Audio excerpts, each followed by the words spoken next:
What's up, everybody? Good Monday morning, and it's time for another Mariners check-in. We are now at the 40-game marker, so basically a quarter of a way through the season, and still don't really know how to feel. Still don't really know what this team is. And in fairness, you usually don't really know what a team is by this point in the season. We're 20 and 20. We're in fourth place in a division that is good, although it has no current powerhouse team that has emerged yet. So while we are in fourth place, we're not that far behind everybody. So it's not really that big of a deal. And the team has gotten here with a very kind of unusual formula. Maybe the best pitching in all of baseball, but a really bad offense and really bad base running. It's an interesting mix, and it's unfortunate that after an offseason that we went into knowing that we needed to get better on offense, it's kind of regressed, and the guys that we've gotten, the new guys, are making minimal impacts, but yet here we are at 20 and 20, still very much alive. Thankfully, the team has done very well in their games against bad teams like Oakland, Colorado, and in this most recent series, Detroit. That's 9 games we've played so far against really bad teams, in my estimation, and we're 8-1 in those games. And that's the thing that is keeping us alive right now, to the point where we can still look at the season and say, hey, we got everything in front of us. We're going to be playing some more bad teams in the midpoint of the season. If you take a look at the schedule, I did a little bit earlier, there will be an opportunity to farm wins against bad teams. But I'm still wondering what this team is outside of those games. I'm wondering what this team is when they have to play the better teams in this division and the better teams in this league. The AL side of things. Obviously, that's by far the most important element. We did survive, and I was actually really impressed with what they did against Houston and Texas. They went 3-3. They really had an opportunity to win pretty much, I'd say, all of those games. At least 5 didn't happen. But going 3-3 against Houston and Texas right now was a big deal for my confidence. It put me in a place mentally where I felt like, okay, this team obviously has problems, but I can see where not only can they be a good team, but they're keeping the season alive for the moment. They're keeping hope alive for a second half or midpoint season resurgence. I don't really have a ton to add to the stuff that I've already said about this team. If you're going to talk about things that need to get better, it kind of starts and ends with the offense. If you take a look at the state of the offense right now, you've got one guy who is playing really well in Kelnick. You've got one guy who's living up to expectations, maybe even exceeding them a little bit with Crawford. And then you've got a guy like Caballero, who has been a shockingly effective revelation as a utility player and has been very much needed because of what's going on with guys like Colton Wong. And then you've got a couple other guys who are doing okay, passable, like Tom Murphy's come around recently. Taylor Trammell hasn't played a lot, but when he's played, he's been impactful. I guess I'll call it impactful. And then everybody else is underachieving or just playing bad right now at the plate. Even Cal, unfortunately, I have to acknowledge, he's dipped. He's dipped a little bit, and it's not anything severe, but right now he is playing below my hopes and expectations for him this year. He might be playing hurt. That's possible. He might be playing through an injury right now. That's on the table, but no matter how you slice it, he's now dipped to a point where he's well, let's call him an average hitter, which, based on what he did last year, I was hoping for better.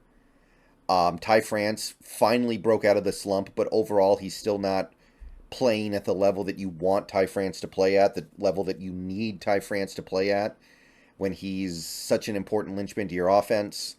I don't even need to say anything about Julio. I'm not worried about Julio, but there's no doubt he was going through an absolutely brutal slump. And watching it from home, it seems so obvious why he is. He's just trying to hit every ball 600 feet. That's what it looks like to me from home. and hopefully that's something that gets sorted out, and he's been better in the last handful of games, but obviously it was a brutal slide that saw him become a downright below average hitter. Teoscar, we are getting bad Teoscar more than anticipated so far this season. Just too many strikeouts, averaging pretty much a strikeout and a half a game. Not good enough. We can deal with strikeouts from Teoscar, but he's not doing enough to offset it. You've got Colton Wong finally warms up, starts hitting a little bit, and then he gets hurt, and now I don't know what we're going to have whenever he gets back, if he ever gets back to 100%. Suarez has fallen off a cliff offensively. AJ Pollock can't get going. Haggerty has, I mean, whatever he had going for him last year is basically just dead. Like, you run it down, there is a laundry list of players on this team that are underachieving, if not outright being bad offensively. And to a certain extent, you look at that and you go, okay, this is where this team can right the ship over the next 122 games. When I say right the ship, by the way, I don't mean to imply that the ship is sinking, but it's not headed in the direction that we want it to necessarily. A lot of these guys are, we know they're better than this, right? Like, Colton Wong is definitely better than this. I don't know if he'll ever be much better than this, but there's no way he's going to be the worst player in Major League Baseball the whole season. It's just not going to happen. I don't think Suarez is shot yet. I think Suarez just needs to start hitting for a little more power. But weather's going to warm up. That's going to help him. Julio, obviously, he's already starting to right the ship. I'm not that worried about that. Teoscar's in a contract year. There's no way he's going to let himself go down like this. He's costing himself millions right now. You go down the list and you're like, these guys can't all keep hitting like this. Kelenic may cool down. Crawford's going to slump at some point. But we have so many guys on this team that we know can do this, that we know are good baseball players, are good hitters, who are just not playing that well right now, that it's really, really hard to imagine that things don't get significantly better soon, just because the odds of all these guys just forgetting how to hit at the same time is very, very long. So really, that's what I can say. That's the problem with this team. Now, we can't do anything about the bad base running. We get caught in a lot of, base running errors. We don't take advantage of the stolen bases very well at all. We got a couple guys on this team who can steal bases, but really not that many. One of them is Julio, who doesn't get on base enough lately to actually steal bases. Kelenic can do it, which, hey, great. But Teoscar stole a base yesterday, I guess, and if Haggerty ever gets on, he can steal bases here and there, but he needs to actually get on base. It's just, we can't do anything about that. But very, very hard for me to believe that Julio and Teoscar and Pollock and Suarez and Cal and France are all just going to keep playing as the worst version of themselves for the rest of this season. So the question is our pitching going to be able to keep it up? Because right now, we are wasting a fair few really good pitching outings from our rotation. And we're wasting, to a certain extent, it's not a waste yet, but we are kind of spinning our wheels a little bit with, as of right now, I believe the lowest bullpen ERA in all of Major League Baseball. Will that keep up?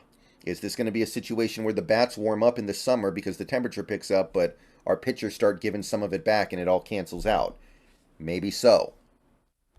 But right now, you got nothing but good things to say about this pitching. I mean, you lose Robbie Ray. You basically get nothing out of him this year. And so far, it hasn't really mattered at all. Like, Marco, look, I'm not going to say Marco's good, but he's okay. Most teams, he handles his business fine. He gives your team a chance to win. He does have the occasional really ugly outing. There are just teams out there that can overpower him. But Marco has been serviceable as a number 5 type pitcher. And look, I'm not saying that he doesn't have more stuff to prove, but Bryce Miller has been better than even the biggest Robbie Ray fan in the world thought Robbie Ray was going to be. So losing Robbie Ray feels like it didn't even really faze us that much. And maybe Bryce Miller is going to have some bad outings at some point this season. But as of right now, it's hard to really say that we are suffering for not having Robbie Ray. Even if Robbie Ray played the way he did when he won the Cy Young, he wouldn't have been as good as Bryce Miller has been through his first 3 starts. The dude is incredible. And not only that, but Luis Castillo has been kind of a disappointment his last 4 starts. Logan Gilbert did not pitch that well yesterday. He let a lot of balls get away from him. Kirby has had 1 or 2 outings where he wasn't completely pristine, although obviously he's still pitching really good. And yet, even with those foibles, even with those surprising outcomes, even with those surprising struggles, we probably have the best rotation in Major League Baseball right now with Castillo, Gilbert, Kirby, Miller, and Marco, because when one guy struggles, it seems like someone else the next night picks him up and pitches so well, it's like the struggles of the previous day are forgotten. So even when these guys are not on their A game, they're part of, yeah, I'll say it again, probably it's got to be at least a top 3 rotation. Maybe like, a team like Atlanta, when they're fully healthy, is better than us. But you got to say that you can't have expected better from this pitching rotation. I'm not worried about Castillo, by the way. He'll settle down. It's been a rough last 4 starts for him, admittedly. It's annoying, it's frustrating, but overall not going to be overly concerned about it. He still gives us a chance to win in pretty much every game he pitches. It's very rare that you blame a game on one of our starters this year. And the bullpen, look, I don't know what Service's deal is with Brash, but right now we have enough good arms in this pen to where Brash does not need to be the guy. I don't know why we keep trying to make it happen, but right now it's unfortunately not happening. But we run deep with the bullpen arms. And by the way, that's even without Munoz, who apparently may not be back for some time, which is concerning, but it has to be said that we are getting really good efforts from guys like Sewell. Gott has been fantastic. Topa has been awesome. Spear, awesome. Murphy, I know he's on the 15-day injured list, but he's been awesome. We constantly, there's something innate in this front office and pitching staff. We just churn out these really good bullpens when it's least expected. Some of these guys, like Justin Topa, they've been around for a while and they've never been that good. And then we give them an opportunity in our pen and they're just shutting it down. Jawan Then has been a guy we've called up in the last few games and he's gotten some opportunities and consistently he's done his job, hasn't given up a run yet. So it's an incredible selection of pitchers right now. Starters and pen. We are in contention for best rotation and best pen in the league.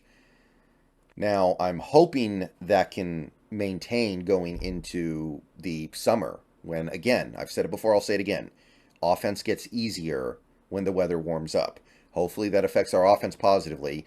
And the thing I'll say about our rotation at the very least is that I feel like they're leaving some meat on the bone, especially Castillo and Gilbert lately. It feels like they've been leaving a little meat on the bone with their pitching. So I know they can pitch better than this. So I'm looking at this, increase in temperature that's coming up here, and I think, well, okay, that's going to make things harder, but I know these guys can play better than they currently are, weather independent, so hopefully they will. Like, Gilbert was better last year, I believe, than he's been so far this year. Castillo was better last year than he's been so far this year. So I do believe those guys can hold steady. I'm happy about that. I will admit a lot of people are nervous about the pen because some of these guys are just guys that seem to be really hot right now, and that can change in a heartbeat. But I don't know. It feels like there's enough going on here to where we should be able to maintain course for the entire season. We've had our big injury. We've had a couple of big injuries, actually. We've had, if you want to be technical, we've had 2, and it hasn't really fazed us. But we need the offense to wake up, or else what's it going to matter?